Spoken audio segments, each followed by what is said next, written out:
Buenas tardes, bueno, ya casi noches porque ya se me hizo un poquito tarde, pero bueno, nunca es tarde para dar la palabra de Dios, nunca es tarde para transmitir un mensaje que Dios quiere traer hoy. Y bueno, desde la mañana el Señor ha estado tocando mi corazón con esta palabra y ha puesto una inquietud en mí, pero ya desde el minuto cero el Señor habló a mi corazón y me dijo esto, tienes que compartirlo. Así que bueno, he estado todo el día preparándome, todo el día estudiando, tomando notas, haciendo los deberes y ahora es que he encontrado ya el momento de poder hacer el vídeo y espero que sea de bendición para vosotros, al igual que lo ha sido para mí en el día de hoy. Y el tema trata sobre el poder que hay en un pensamiento. Y vemos que los pensamientos son producidos en nuestra mente y nuestra mente es parte del alma. El alma se divide en 4 partes, en emociones, en sentimientos, en voluntad e en intelecto.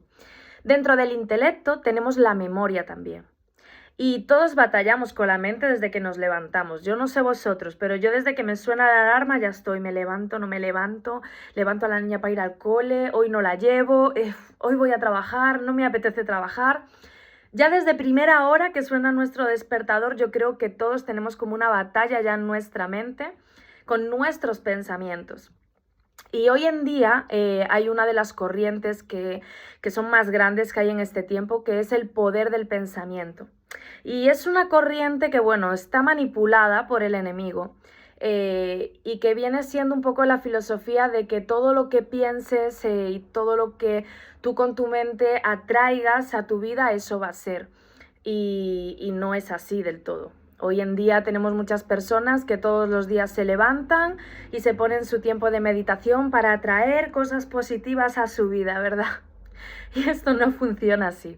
¿Y por qué digo que esto no es exactamente así? Pues porque es verdad que en el pensamiento hay un gran poder, pero no por el hecho de que yo todos los días piense voy a ser rubia, voy a ser rubia, voy a ser rubia, a mí me va a empezar a crecer pelo rubio en la cabeza.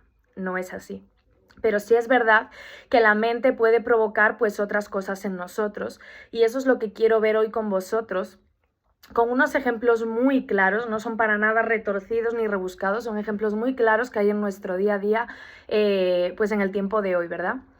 Y voy a tratar sobre todo el tema de las enfermedades, ¿vale? Y para eso yo he buscado en Google, lo podéis buscar vosotros también, qué es lo que dice la OMS sobre las enfermedades. Y me sorprendió porque la OMS dice que el 90% de las enfermedades son psicosomáticas. Esto quiere decir que son producto de la mente. No son enfermedades que salen de nuestro cuerpo porque si no, son producto de la mente. Y leyendo Job, dice Job, porque el temor que me espantaba me ha venido y me ha acontecido lo que yo temía. No he tenido paz, no me aseguré, ni estuve reposado, no obstante me vino tribulación. Cuando leemos este pasaje de Job, recordemos que Job sufrió una lepra severa. Dice la palabra que él se rascaba tanto que se arrancaba la piel de su cuerpo. Y me sorprende leer aquí que cuando leo este pasaje en concreto, Job ya tiene la enfermedad y él dice, no he tenido paz. Y yo te quiero preguntar a ti, ¿cuántas veces tú has tenido algún pensamiento que ha tenido el poder de quitarte la paz a ti? Que no has podido dormir, que no has podido ocuparte de otras cosas de tu día a día porque has tenido ese pensamiento en ti y te ha robado la paz. El alma fabrica un montón de enfermedades y me vas a decir, ¿qué dice esta loca? Sí, y lo vamos a ver. El alma fabrica un montón de enfermedades y recordemos que en el alma tenemos sentimientos y emociones, vimos antes. Por causa de no tener dominio propio sobre nuestras emociones y sentimientos, muchas veces este descontrol ocasiona enfermedades en nosotros, que da igual qué medicamento te dé el médico, qué medicamento te venga a visitar, que no hay cura. ¿Por qué? Porque forma parte de un problema emocional. Y te voy a poner ejemplos. La anorexia. La anorexia no hay medicación para que una persona que está delgada aparentemente perciba que se ve gorda. No hay una medicación, porque eso forma parte de sus emociones y sus sentimientos, que le hace tener esa percepción errónea de cómo se está viendo al espejo. Es una persona que está en los huesos, pero se ve al espejo y se ve gorda. No hay medicación para que se te cambie esa visión de ti y tú te veas como realmente eres. La ansiedad es un sentimiento de miedo, temor e inquietud. Y dijimos que los sentimientos forman parte del alma y aquí pone la definición, es un sentimiento de miedo, temor e inquietud. No hay una medicación que tú te la tomes y a ti se te vaya el miedo, se te vaya el temor y se te vaya la inquietud. La depresión. Esta la quiero tratar un poquito más adelante, más en profundidad, pero también dice que tiene que ver con un sentimiento de tristeza. Y la incapacidad para hacer ciertas cosas, la incapacidad. Esto tiene que ver con la voluntad, que recordemos que forma parte también del alma. Es otra parte que contribuye en el alma. Por lo tanto, aquí vemos 3 ejemplos de cómo el alma es capaz de fabricar enfermedades en nosotros por falta de dominio propio en esa área. Y hoy en día tenemos niños y adultos con heridas emocionales tan fuertes, ya sea por falta de atención, por maltrato, por palabras negativas que se afirman en su corazón. Pero esto genera enfermedad en su cuerpo. Y quiero que veamos algunas de estas enfermedades y que hoy en día son muy sonadas. Y hoy quiero hablar sobre el TDAH. Esta enfermedad está al orden del día hoy en nuestra vida. En nuestra sociedad es una enfermedad muy diagnosticada en niños, sobre todo entre 6 y 7 años de edad. Fijaros que se diagnostica antes de los 12 años. Y es una enfermedad que se diagnostica en los niños que presentan pues ciertos síntomas, ¿no? Y quiero que veamos los síntomas. Dice que fantasean mucho, se evaden de su realidad. Olvidan o pierden cosas con mucha frecuencia, son distraídos. Se retuercen o se mueven nerviosamente. Hablan mucho, quieren atención, hablan mucho. Cometen errores por descuido, otra vez el despiste, y corren riesgos innecesarios, llamada de atención. Tienen problemas para resistir la tentación, falta de dominio propio. Y tienen problemas para respetar turnos, falta de educación. Cuando yo empiezo a tener una alarma en mi interior, porque empiezo como todo a mi alrededor, voy a un sitio y escucho que suena, no, es que este niño tiene TDAH. Incluso en mi familia, en un caso, bueno, lejano, no me toca directamente, pero en mi familia, en mi entorno familiar, hay un niño que se le diagnostica TDAH. Entonces yo empiezo como a escuchar mucho el TDAH, y en mí empieza una alarma. Y malo cuando se me enciende una alarma, porque es que Dios me quiere hablar algo y yo ya digo, ay Señor, ¿dónde me vas a meter? Pero efectivamente empieza una alarma en mí y digo, ¿cómo puede ser que haya tantos niños diagnosticados con esta enfermedad? Y yo empiezo a preguntarle a Dios, Señor, ¿qué pasa? ¿Qué está pasando aquí? Y cuando sucede este caso familiar, el Señor me habla y me da la respuesta. Y si nos paramos a ver cada síntoma, podemos ver que estos niños a los que diagnostican TDAH son niños con problemas emocionales, que necesitan atención en su entorno y que necesitan disciplina. Y ahora sé que todo el mundo se me va a echar encima, pero ¿qué estás hablando? Si tú además no eres médica, no sé qué, no sé cuánto, pero yo tengo mis deberes muy bien hechos. Llevo todo el día con mis deberes y la ciencia y Dios no son incompatibles. La ciencia lo único que hace es afirmar a Dios y afirmar todo lo que la palabra de Dios dice.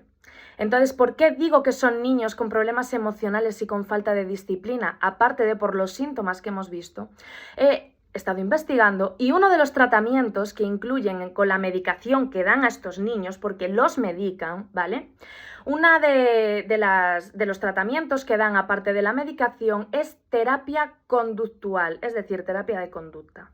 Lo que enseñan en estas terapias al niño es tener autocontrol de sus emociones, es decir, dominio propio, y trabajan con el autoestima del niño, es decir, con sus emociones. Entre el primer año y los 12 años de un niño, en esa franja de edad, que si nos damos cuenta es cuando se detecta esa enfermedad, es donde las emociones de los niños hay que madurarlas. Y eso es trabajo de los papás, educar y corregir a nuestros hijos para darle toda base sólida en su carácter y en su madurez espiritual. Perdón. Pero ¿qué pasa? Que es mucho más fácil medicar a un niño, diagnosticarle una enfermedad, que coger a sus papás y decirle, mira, tu obligación como padre, tu obligación como madre es educar a tu hijo, es prestarle atención a tu hijo, porque tu hijo no es un perro que lo sacas a pasear un ratito y después ya está en casa y se echa a dormir. No, tu hijo necesita de tu atención. Y tu atención no es sentarte en un sofá, tú con el teléfono, con la televisión y tu hijo con una tablet. Eso no es atención a un niño. Eso no es estar pendiente de tu hijo. Entonces, es mucho más fácil medicar al niño, hacer a ese niño ya dependiente a una medicación de por vida, que coger y corregir a los padres y decirle, mira muchacho, mira muchacha, no estás cumpliendo con tu obligación de padre y de madre. Entonces, ¿qué pasa? Los niños necesitan límites en su educación. Necesitan que los papás, las mamás, les digamos no. Tienen que aprender el no. En este caso concreto familiar del que yo hablaba antes, yo me daba cuenta de la manipulación del niño cuando el niño exigía algo y se le decía que no, y el niño cogía algo de casa y decía, lo voy a romper. Lo voy a romper, y empezaba a gritar y empezaba a golpearse. Y entonces automáticamente una de las personas que estuviesen en ese entorno decían, dale eso al niño. No, al niño si le dices que no, es no. Si se quiere golpear, que se golpee. Cuando se haga daño, dejará de golpearse. ¿Quieres romper algo? Bueno, pues después va a haber unas consecuencias, un castigo, porque tú no tienes que romper nada de casa. Pero los niños necesitan el no. Y necesitan que sus padres les hagamos entender las consecuencias de sus malos actos y las recompensas de hacer lo correcto. Darle atención a un niño, repito, no es sentarlo ahí, no es hacerle compañía. Eso lo hace un animal. Estar con tu hijo es preocuparte de qué es lo que ha hecho en el día de hoy, qué tal le ha ido en el colegio, cómo se siente emocionalmente, cómo se ha sentido a lo largo del día. Es escuchar a tu hijo o a tu hija. Pero ¿qué es lo que está pasando? Que hoy en día los papás y las mamás están muy ocupados para prestarle atención a sus hijos. Están muy ocupados con el trabajo, están muy ocupados con el teléfono, están muy ocupados con los problemas en general. Y nos olvidamos que tenemos unos niños que dependen absolutamente de nosotros, que son totalmente emocionalmente dependientes de sus padres. Pensamos que si le decimos que sí a nuestros hijos en todo, vamos a ser unos super padres, super guays, super enrollados y nos van a querer muchísimo. Pero ¿sabes qué es lo que dice la palabra de Dios en Proverbios 13:24? El que detiene el castigo a su hijo lo aborrece, mas el que lo ama desde temprano lo corrige. Entonces debemos corregir a nuestros hijos, porque lo fácil es medicarlo y ala, mi hijo tiene TDAH y me quedo tan tranquilo. Y entonces que en las terapias emocionales de conducta los profesionales hagan el trabajo que me correspondería a mí como padre o como madre. No. Vamos a ver la depresión ahora. La depresión se describe, como el hecho de sentirse triste, melancólico, infeliz, abatido o derrumbado. La mayoría de nosotros, dice en Google, la mayoría de nosotros se siente de esta manera de vez en cuando durante periodos cortos. O sea, todos en algún momento nos hemos sentido así. Y no por eso vamos a decir que tenemos una depresión, ¿verdad? Pero bueno, en algún momento nos hemos sentido así. Los síntomas de la depresión suelen ser agitación, irritabilidad, inquietud, ira, aislamiento, fatiga, falta de energía, sentimientos de desesperanza, de impotencia, de inutilidad, culpabilidad, odio por ti mismo, pérdida del interés en ciertas actividades.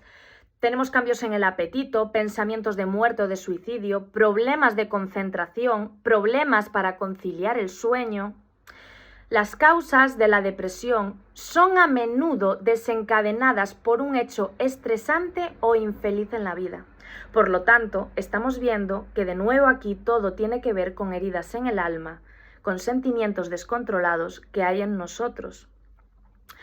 Yo recuerdo hace unos meses que el Señor me permitió pasar por un por un proceso que, bueno, a mí no me gusta decir que era depresión, ¿no? Pero pues al final los síntomas son los que eran. Y yo no siento vergüenza de decir que Dios me ha permitido pasar por eso, porque creo que era necesario en mí, y ahora que gracias a Dios estoy bien, entendí por qué Dios permitió eso en mi vida. Pero yo recuerdo que hace unos meses yo tuve un episodio similar de depresión, donde cumplía con estos requisitos, menos el de muerte y suicidio, porque pues al final Dios te agarra ahí, pero sí he tenido los otros síntomas. Y yo recuerdo que acudí en ese entonces a la pastora con la que yo estaba, y recuerdo que la pastora lo que me vino a decir fue: tú estás enferma y necesitas medicación. Estás enferma y necesitas medicación. Y yo dentro de mí, yo sabía perfectamente que esto no se trataba de medicación y que no se trataba de enfermedad, que se trataba de ordenar mis sentimientos y mis emociones. Se trataba de poder llegar a alcanzar el dominio propio en todo lo que me estaba pasando. Porque habían sido tantas cosas juntas que eso me había desencadenado un descontrol, ¿vale? Y me sorprendió que una pastora me dijera tan firmemente: tú estás enferma y necesitas medicación. Para la gloria de Dios, yo no hice caso. Para la gloria de Dios, me agarré a Dios y yo dije: Señor, tú me vas a sacar de esto, porque yo no estoy enferma. Me niego a declarar enfermedad en mi vida, porque sé que esto tiene que ver con un descontrol en mi alma, en mis emociones, en mis sentimientos. Me niego a llamarme enferma, y mucho más me niego a tomar una medicación para eso, porque yo personalmente no estoy a favor de la medicación en la depresión. Pienso que, bueno, lo hemos visto ahora, son cosas que se tratan del sentimiento y del alma, de las emociones, y eso no hay medicación que cure eso. La única cura que hay es Cristo. No hay una medicación que sane los sentimientos y las emociones. Entonces, para mí, tomarte una medicación para este tipo de cosas, lo único que estás haciendo es evadirte de tu realidad. El problema no se soluciona. Las heridas de tus sentimientos siguen ahí. Las heridas en tu alma, en tus emociones, siguen ahí. Tú te estás tomando un medicamento que lo único que hace es evadirte, es tranquilizarte, pero el problema sigue ahí, no hay una solución. Entonces yo me negaba rotundamente a tomarme ningún tipo de medicación y muchísimo menos a aceptar eso como enfermedad en mi vida. Y para la gloria de Dios, fue como al mes, cogí fuerza en el Señor y dije: yo voy a tener dominio propio sobre esta situación, y así ha sido. Y después de estos meses yo he entendido que Dios me permitió pasar por eso, porque el propósito de Dios era de sacarme de ese lugar. Y como yo soy una persona muy testaruda y soy una persona que yo solo entiendo a palos, y el Señor lo sabe, yo soy muy testaruda, el Señor sabía que la única manera de que yo me desprendiera de ese lugar era ponerme en una situación límite y enseñarme a depender únicamente de Él. No depender de la opinión de ningún pastor, no depender de la opinión de ninguna pastora, no depender de la opinión de ningún miembro congregacional. Yo pertenezco únicamente a Dios y Dios quería que únicamente yo dependiera de Él. Entonces, para sacarme de ese lugar, Dios tuvo que permitir ese proceso en mi vida y logré salir sin ninguna medicación y sin declarar enfermedad sobre mí. Entonces, aquí vemos el poder que produce un pensamiento. El poder de un pensamiento es grotesco en nosotros. Y cuando la palabra de Dios nos dice que llevemos todo pensamiento cautivo a la obediencia de Dios, es porque Dios ya sabía de antemano que la mente tiene tal poder para destruirnos, que sin el dominio propio para pararnos un instante, como yo me paré en ese momento y decir: no, esto a mí no me va a destruir. Esto no me va a destruir. Si no tenemos ese dominio propio, nos destruye. Y es tan importante plantar sentimientos correctos en nuestros hijos, en nuestro marido, en nuestra mujer, en nuestros padres, en nuestros hermanos, en la gente que Dios pone a nuestro alrededor. Porque ya de por sí la mente es engañosa, pero si nosotros alimentamos el engaño, si nosotros alimentamos esa destrucción, lo único que estamos colaborando es a que esa persona se destruya. El pensamiento crea fortalezas también, y estas nos impiden recibir lo que Dios quiere darnos. Y yo oro de verdad para que en el día de hoy tú puedas tener tu mente abierta y recibir todo lo que está en la voluntad de Dios para tu vida. Y quiero que veamos en Lucas 21:14 que dice: proponed en vuestros corazones no pensar antes cómo habéis de responder a vuestra defensa. Lucas nos está avisando, cuidado con tu pensamiento que no te haga estar a la defensiva. Cuidado. Esto es muy común en las personas que suelen estar muy heridas, que han tenido una vida complicada, que han sufrido muchos palos. Son personas que están ya a la defensiva. ¿Por qué? Porque su mente todo el tiempo está pensando en... Por ejemplo, voy a poner un ejemplo.